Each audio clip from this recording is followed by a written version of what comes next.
Hello friends, नमस्कार। स्वागत है आपका यूट्यूब चैनल पर एक अनदर वीडियो। और इस वीडियो में रिलायंस में जिस तरह से डील हो रही है तो उसकी बात करने की कोशिश करेंगे और आने वाले दिनों में क्या करना चाहिए, रिलायंस में बाई करना चाहिए या वेट करना चाहिए, तो इसका डिस्कस करने की कोशिश करेंगे। और दूसरा, निफ्टी में जिस तरह से गिरावट है, जैसे कि आपको बताने की कोशिश थी कि SGX निफ्टी में 500 पॉइंट नीचे की तरफ था और वही चीज़ आज हुई है, लगभग 9350 के आसपास कारोबार कर रहा है निफ्टी। तो इसकी बात करने की कोशिश करेंगे, 2-3 पॉइंट बताने की कोशिश करेंगे। सबसे पहले निफ्टी की बात करने की कोशिश करेंगे। निफ्टी में जिस तरह से तेजी रही थी तो उसमें करेक्शन तो होना ही था, बट आज काफ़ी गिरावट है, लगभग 500 पॉइंट नीचे की तरफ है। और जो शेयरों में प्रॉफिट हो रहा था जो रिटेलर्स को, तो आज सारा कुछ नीचे की तरफ है।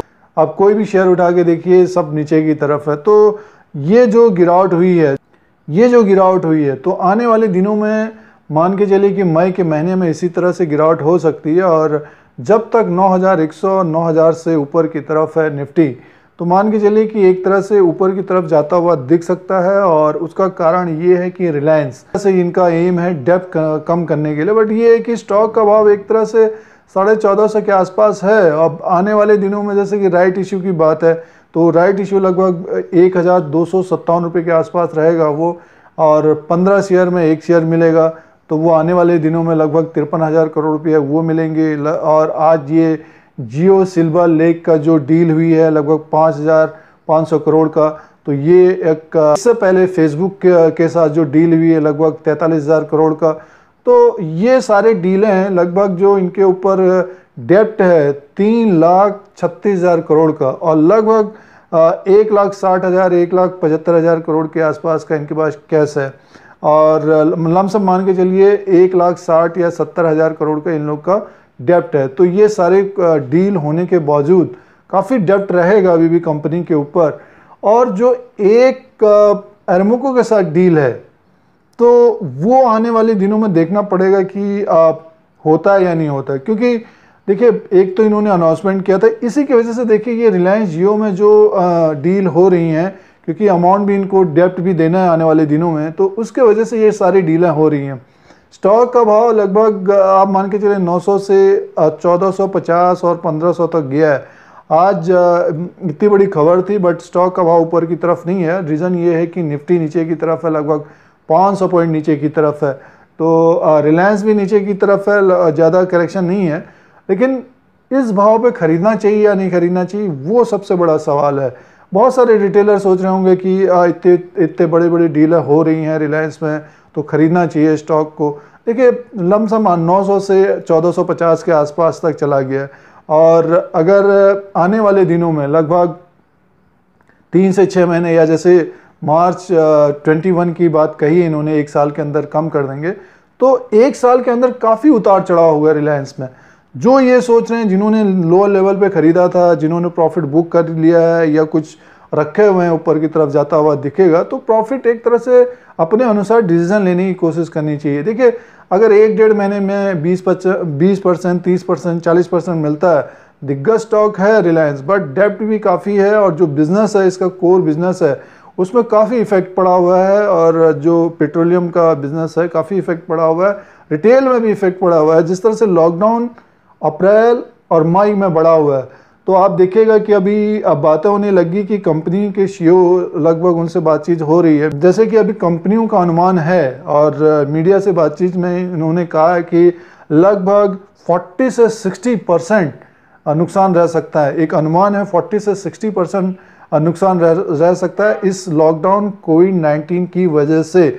अभी फ़िलहाल देखिए, कुछ गवर्नमेंट खोलने की कोशिश कर रही है। और जैसे कि अभी आप देख रहे हैं कि वाइन और टबैको के लिए खोल दिया गया है गवर्नमेंट ने, क्योंकि रेवेन्यू आए लगभग अभी रिसर्च में लगभग 600 से 700 करोड़ तक का इनको गवर्नमेंट को रेवेन्यू मिलता है। तो काफ़ी रेवेन्यू, आप सोचिए, पिछले अप्रैल में पूरा बंद रहा है, और ये मई में लगभग 17 दिन में बंद रहेगा। तो काफ़ी इफेक्ट पड़ेगा आने वाले दिनों कंपनियों में। तो जो अभी शेयर ले रहे हैं, अगर आपको प्रॉफिट हो रहा है और आने वाले दिनों में अगर बढ़ते हैं शेयर, तो प्रॉफिट बुक करने की कोशिश करिए। हाँ, उन शेयरों को लोअर लेवल पे अगर मिलते हैं तब उनको बाई करने की कोशिश करनी चाहिए। और FMCG के जो स्टॉक्स हैं उनको भी इसी तरह से बाई करने की कोशिश करिए। क्योंकि अगर देखिए नेक्स्ट क्वार्टर रहेगा, Q1 का जो रिजल्ट रहेगा उसमें से अगर 40 से 60% अगर डाउन रहेगा तो सोचिए शेयरों का भाव कहाँ पे होगा। अब ये देखने वाली बात है कि क्या मई में ये स्टार्टिंग हो गई है, जैसे 500 पॉइंट आज गिरा है तो हो सकता है कि आपको ये एक तरह से टेलर है आने वाले दिनों में 10-15 दिन या जून के बाद, क्योंकि वो पता नहीं चलता है एक साथ जैसे आज गिरी है मार्केट उसी तरह से फिर लगातार गिरना स्टार्ट होता है, तो उसमें सबसे ज़्यादा हार्ट जो होता है रिटेलर्स को होता है। और इसीलिए पिछले कुछ दिनों से बताने की कोशिश थी जितने भी व्यूअर और सब्सक्राइबर थे कि अगर प्रॉफिट मिल रहा है इस मार्केट से इस वक्त प्रॉफिट बुक करने की कोशिश करिए। अभी एक न्यूज़ ये भी आई थी कि वॉरेन बफेट लगभग कैश में बैठे हुए हैं, क्योंकि तो उनको भी ये आइडिया नहीं कि अभी ये जो कोविड-19 की प्रॉब्लम है कितना इफेक्ट कर सकती है, बट उनका भरोसा कायम है कि शेयर मार्केट में बढ़ेगी। तो आने वाले दिनों में वो लमसम कितना समय, देखिए वो एक लंबे समय के लिए इन्वेस्टमेंट करते हैं, तो जब न्यूज़ में आएगा कि वो लेना स्टार्ट करेंगे तो देखेंगे अमेरिकन मार्केट फिर तेज होते हुए दिखेंगे। बट उससे पहले डोनाल्ड ट्रंप का जो ट्रेड वॉर की बात थी चाइना के साथ, वो एक न्यूज़ आ गई, उसके वजह से भी इफेक्ट पड़ गया यूएस मार्केट में, अमेरिकन मार्केट में। तो इंडियन मार्केट भी 500 पॉइंट नीचे की तरफ है। तो ये ट्रेड वॉर तो पहले से चला आ रहा है, ये बीच में कोविड-19 आ गया, तो ये बहुत सारी बातें आने वाले दिनों में रहेगा। और स्पेशली रिटेलर्स जो नए इन्वेस्टर्स होते हैं तो कोशिश इस वक्त करनी चाहिए। देखिए पिछले कुछ अप्रैल में अगर आपको प्रॉफिट हुआ है तो कुछ दिन आप इन्वेस्टमेंट ना करिए, क्योंकि ये स्टॉक मार्केट है, यहाँ पे हमेशा रिस्क बना रहता है। इसमें अगर एक बार ट्रैप हो गए तो काफ़ी लंबा समय भी देना पड़े, अच्छे स्टॉक्स नीचे की तरफ आ सकते हैं। आने वाले जो Q1 का रिजल्ट रहेगा तो 50 से 60% अगर डाउन रहेगा रेवेन्यू में तो मान के चलिए कि काफ़ी स्टॉक मार्केट गिर सकता है और बढ़ने में फिर समय लगा सकता है। जैसे कि एनालिस्ट और मार्केट के जो एक्सपर्ट हैं ज़्यादातर उम्मीद लगा रहे हैं कि साल भर ये चल सकता है, हो सकता है कि आपको 1.5 साल तक एक नीचे बेयर मार्केट चले। तो मेन है कोविड-19 कब तक चलेगा, तो उसका तो देखिए जो दवा है लगभग जैसे डॉक्टरों से भी रिपोर्ट आ रही है कि लमसम 9 महीने से 1 साल तक लग सकता है, काफ़ी उसमें रिसर्च होता है, उसके बाद ही वो मार्केट में आ पाएगी। तो ये अभी जो शेयर मार्केट में कारोबार कर रहे हैं अगर जैसे अभी शॉर्ट में भी हैं तो उनको भी प्रॉफिट बुक कर लेना चाहिए। बहुत सारे लोग ने पुट में खरीदा होगा, बहुत सारे लोगों ने पुट में भी कामकाज किया होगा, तो उसके अनुसार प्रॉफिट भी हुआ है, तो प्रॉफिट बुक करने की कोशिश करनी चाहिए। फिलहाल मई में ये लग रहा है कि इस तरह का अप डाउन होगा और 15 मई के बाद एक डाउन ट्रेंड स्टार्ट होगा। ये एक टेलर है, यही आप लोगों को बताने की कोशिश है। और रिलायंस में जो कामकाज आप कर रहे हैं अगर डील के हिसाब से कामकाज कर रहे हैं तो हो सकता है कि आप आने वाले दिनों में ट्रैप हों। तो इससे बेटर ये है कि 1257 का इनका राइट इश्यू तो है ही है, स्टॉक वहाँ तक आ सकता है आने वाले दिनों में। कारण आपको 2-3 बता दिए हैं कि जो Q1 का रिजल्ट रहेगा उसमें भारी नुकसान हो सकता है। जियो में भले इनका प्रॉफिट रहा है लेकिन रिटेल तो चल नहीं रहा है, 1.5-2 महीना तो रिटेल में कोई कामकाज नहीं हुआ। पेट्रोकेमिकल में भी देख लीजिए आप, ये भी अभी जब लॉकडाउन खुलना स्टार्ट होगा 17 मई के बाद अगर लॉकडाउन स्टार्ट होगा तो उसके बाद कुछ रेवेन्यू उसमें बढ़ सकता है।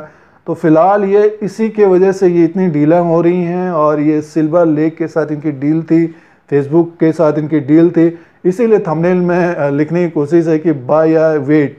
तो इसमें अभी वेट करने की कोशिश करनी चाहिए। अगर आप प्रॉफिट कमा चुके हैं जो यहाँ पर ट्रेड कर रहे हैं बगैर स्टॉप लॉस के करने की कोशिश ना करिए। बड़ा स्टॉक है, अच्छी डील हो रही है इनकी, बट ये है कि रिलायंस में वेट करने की कोशिश करनी चाहिए।